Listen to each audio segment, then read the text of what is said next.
Everyone,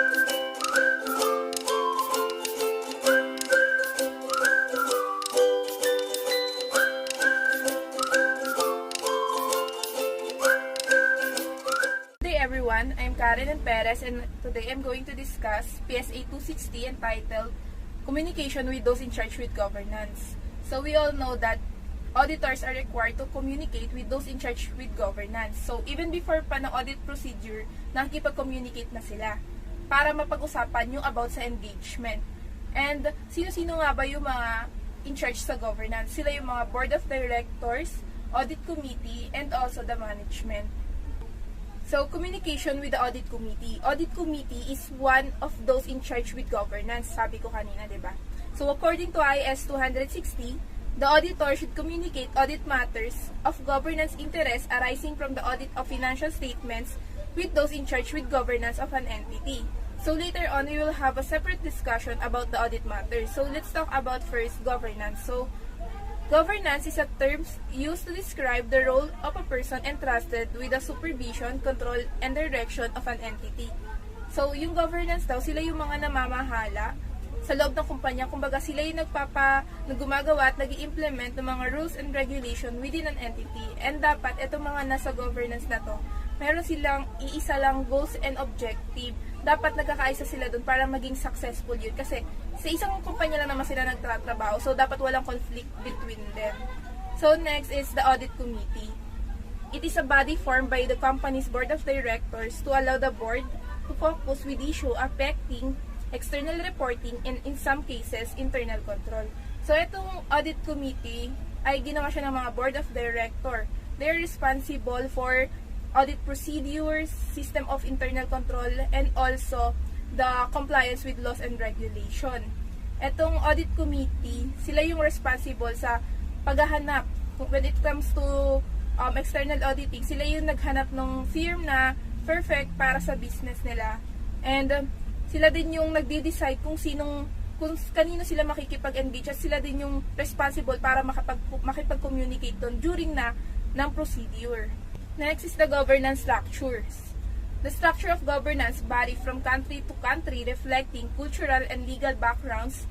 The corporative governance structure specify the distribution of rights and responsibilities among the stakeholders such as the board, managers, or shareholder and spells out rules, procedure for decision-making in a corporate affairs. These additional communication requirements are not covered by the International Standards on Auditing or the ISA. However, they may have an effect on the content, form, and timing of the communication with those in charge with governance. So, yung governance structure is, ito yung organized na pagkakahati-hati ng mga responsibilities sa isang kumpanya. Para magkaroon sila ng maayos na sistema, kailangan itong mas malinaw para sa kanila. Actually, hindi naman siya talaga requirement ng ISA, pero kailangan pa rin as an independent auditor, alam mo yun kasi makakatulong yun sa'yo kapag nagsasagawa ka na ng audit procedure kasi may effect din yung governance structure dun sa financial statement na present ng management sa'yo. And example dito is sa ibang countries, yung management board at saka supervision board are legally separated into two. Yung supervision board at saka yung management board. Pero sa US, they are legally unite as one. Yung supervisory at saka yung management. Next is the audit matters of governance interest. Those that arise from the audit of financial statement and are important for people in charge of governance. So, etong mga ito yung habang ginagawa ng independent auditor, yung audit procedures niya, ito yung mga nakita niya na kailangan bigyang pansin, mga audit matters. Ito yung mga bagay na bigyang pansin at i-communicate dun sa mga in charge sa governance para mabigyan ng solusyon at maklaro niya kung ano yung nagkakaroon siya ng questioning mind na parang may something na mali dito, ganon. Kailangan niya makipag-communicate dun sa in charge with governance, which is yung audit committee, pwede siya dun. So, audit matters, di ba yung independent auditor nakikipag-ugnayan siya sa mga in charge sa governance. So, para mabigay niya yung, ma-express niya yung audit opinion na kailangan, di ba? From the previous reporter, we've learned that the audit opinion are the qualified, unqualified, disclaimers, and also the adverse. So, bago magkaroon ng audit opinion na reliable and credible, dumaan muna sa maraming proseso, maraming pagtatanong. Ito yung mga pinagdaanan ng auditor, pwede niyang i-confirm doon sa client management niya, doon sa in-charge sa governance. Ito mga bagay na to, yung audit matters may include fraud involvement management. So kung meron siyang pagdududa doon sa fraud involvement ng management niya, tapos kung questioning regarding the management integrity, kasi maapektuhan nun yung financial statements. The general approach of overall scope of the audit. So yung scope of the audit, kung yung mga parang limited lang yung mga ebidensya na na binigay sa'yo, parang magtataka ka, diba? The selection of changes in significant accounting policies and practices that have material effect on the financial statement. So, kapag ganyan, pag may mga significant effect, nakikita ka na maaaring mag-cause ng material misstatement sa financial statement, kailangan mo i-confirm agad ito sa in-charge sa governance. Tapos, next, potential effect on the financial statement of any significant risk and exposure. So, kung nakita mo, may doon sa pagpapatak mo nila sa internal, parang may risk factor na maaaring maka-apekto doon sa in-audit mo na financial statement. Significant audit adjustment to accounting records, material uncertainty related to entity's ability to continue ongoing concern. Then, disagreement with the management about the matters that could be significant to the entity's financial or the audit's report. So, kung kinausap mo yung management, parang hindi sila uma-agree or parang may something, hindi kayo nagkakasundo sa audit matter na pinag-uusapan nyo, parang may something, kailangan maging questionable na yun sa'yo. Expected modification of the auditor's report, material weaknesses in internal control, and non-compliance with laws and regulation. Etong material weaknesses in internal control, tas yung laws and regulation, diba, makaka-apekto talaga siya sa audit procedure din mo. Parang, paano kung mahina nga yung internal control, maaari siyang magkaroon ng cost doon sa financial statement mo. Kailangan alamin mo rin talaga kasi paano kung material misstatement yung naging cost nun. Kaya yung audit, yung independent audit, before siya magsagawa ng audit report, marami muna siyang dinaanang procedure, tinanong. Ayan yung mga bagay na diniscuss ng previous reporter. Doon, kaya nabuo yung independent audit report. Dahil sa mga yan, kailangan munang dumaan sa ganyan. Next is the reportable condition or yung material weaknesses.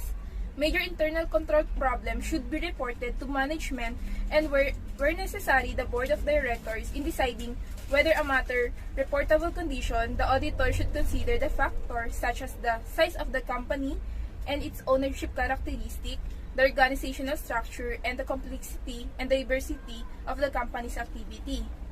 The reportable conditions are generally communicated in a separate letter called the management letter. The management letter also includes suggestions for improvements of internal controls focused on the financial and compliance of the operation process. So, as an independent auditor, may nakita kang talagang material weaknesses ng kumpanyang ina-audit mo. So, i-analyze mo muna yung characteristic ng kumpanya. Maaari kasing para sa malaking kumpanya, hindi material yung ganung bagay. Kunwari, pag maliit na kumpanya, malaki na pala yung halaga. Pero pag sa malaking kumpanya, parang immaterial siya kumbaga. Ito, dapat ina-analyze muna to ng mga independent auditor. And then, pag na-analyze niya na, kapag feeling niya, or napatunayan, kailangan may proof siya na reportable condition siya, gagawa siya ng separate letter. Yun ang kung tawagin, management letter. Etong management letter na to, may nandun na yung suggestions niya for improvements and other concerns niya about dun sa material weaknesses na na-discover niya.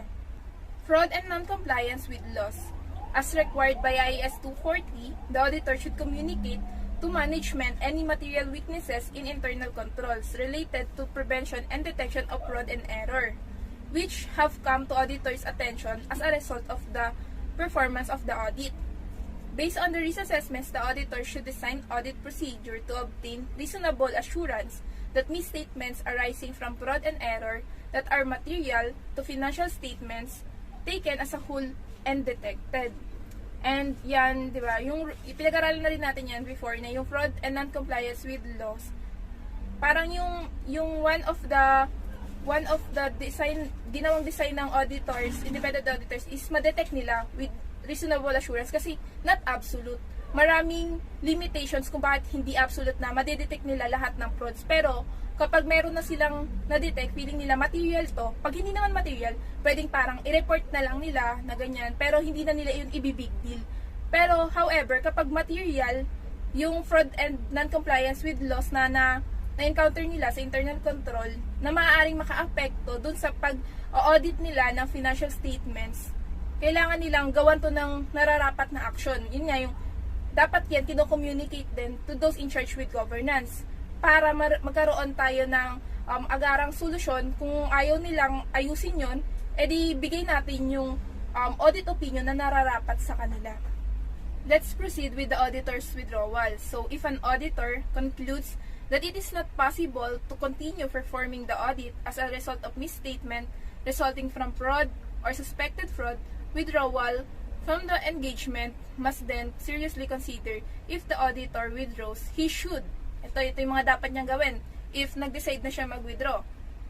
So, discuss with those in charge with governance the auditor's withdrawals from the engagement and the reason for the withdrawal.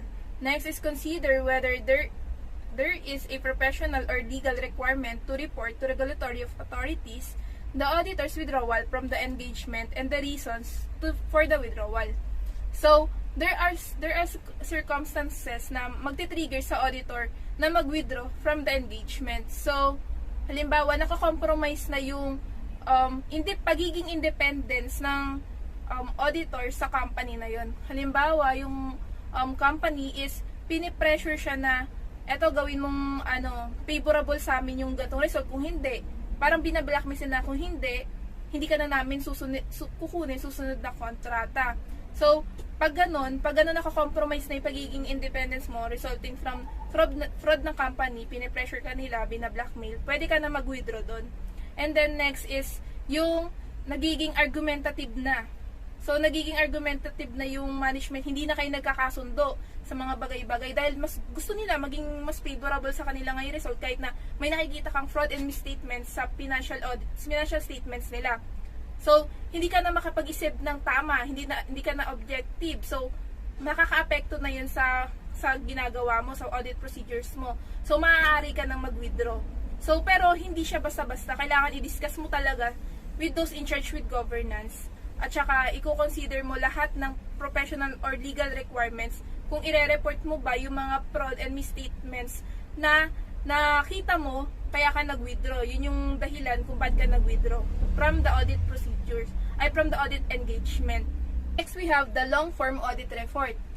So, in many countries, it is customary for the auditor to prepare a long-form audit for an entity's board of directors in addition to the publicly published short-form report discussed in this chapter. So, the topics covered, this report may vary as there are no standard, but the typical long-form audit report will include, eto daw. So, some countries, nagpe-prepare sila ng long-form audit reports. Ito yung mas mahaba, mas nandun lahat, detailed siya.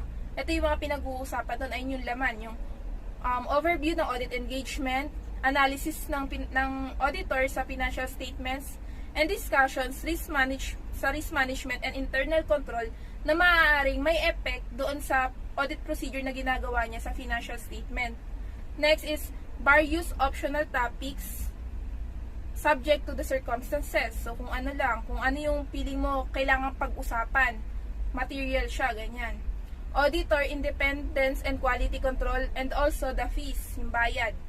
Ito yung nilalaman ng long-form audit report kung saan mas detailed. Maraming, sa many countries, nagpe-prepare sila nito kasi dun mo makikita one by one yung mga talagang mapag-uusapan nyo yung lahat ng nakita ng independent auditor sa during his or her audit procedures. Next is the discussion of financial issues.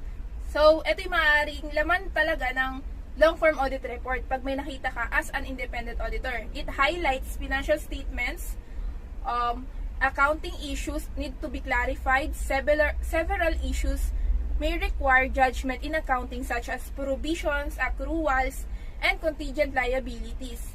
Also, changes in clients' national or international accounting policies are explained in terms of their impact in the financial statements. So, acquisition and investment and their impact on the accounts should be covered. So, eto mga financial issue na to na kailangan i-discuss doon sa long form audit report. Eto, usually mga accounting policies to na parang nag-hook sa attention ng independent auditor na kailangan i-discuss talaga with those in charge with governance through long form audit report. Kasi maaaring ito may material impact doon sa pag-audit nila ng financial statements. So, kailangan i-discuss talaga siya. Next is the discussion of risk. Ito yung maaari ding laman nung long-form audit. Risk management and internal controls are ever more important to the board of directors. A discussion of risk in the long form may include, ito, sa long form, pag diniscuss nila yung mga risk, ina-assess nila sa risk sa loob ng kumpanya, ito yung maaaring laman nun.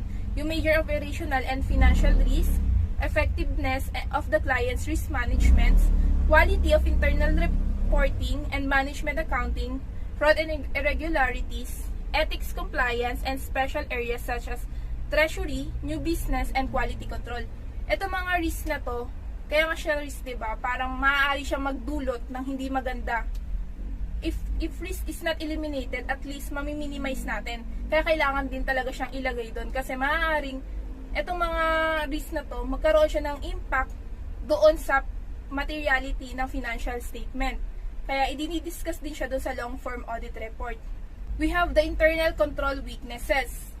Auditors are required to report internal control weaknesses. Ito yung mga diniscuss ko na kanina na reportable condition. So, nilalagay din pala siya doon sa long-form audit report. To the management under yung IS 400, it states that the auditor should make management aware at an appropriate level of responsibility of material weaknesses in the designs of or operations of accounting and internal control system.